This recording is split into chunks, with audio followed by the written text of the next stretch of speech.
Hey there, gang. Let me show you something else here that saved me a lot of time and has made my recording process much easier.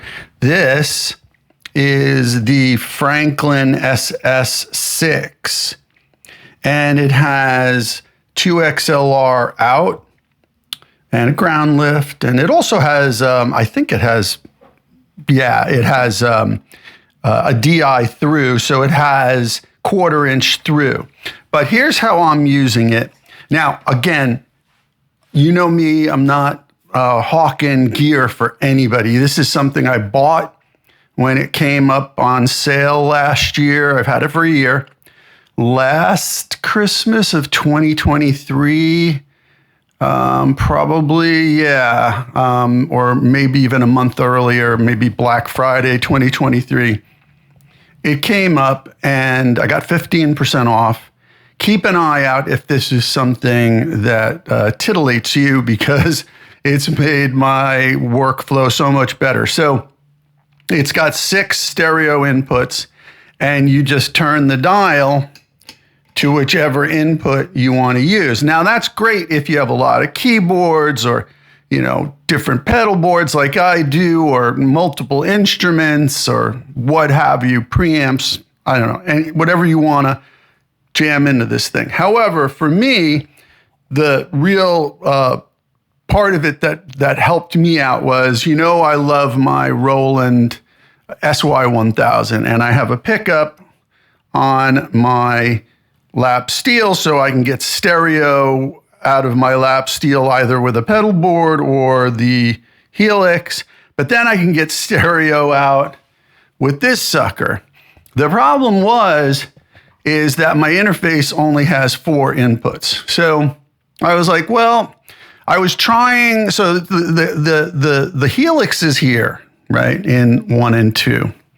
And I was trying to keep 3 and 4 open because there are more inputs on the back, but they're all 1/4 inch inputs, and you can only gain them up so far, right? There's not as much gain control as you have on the front first 4 XLR inputs.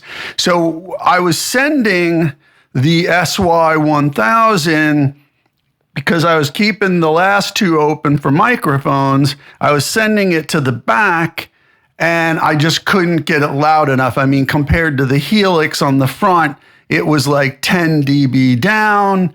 And even with it dimed here, it didn't matter. So I was like, okay, well, how do I deal with this? Well, the way I deal with it is I take the 1/4 inch out of this because it doesn't have XLR out.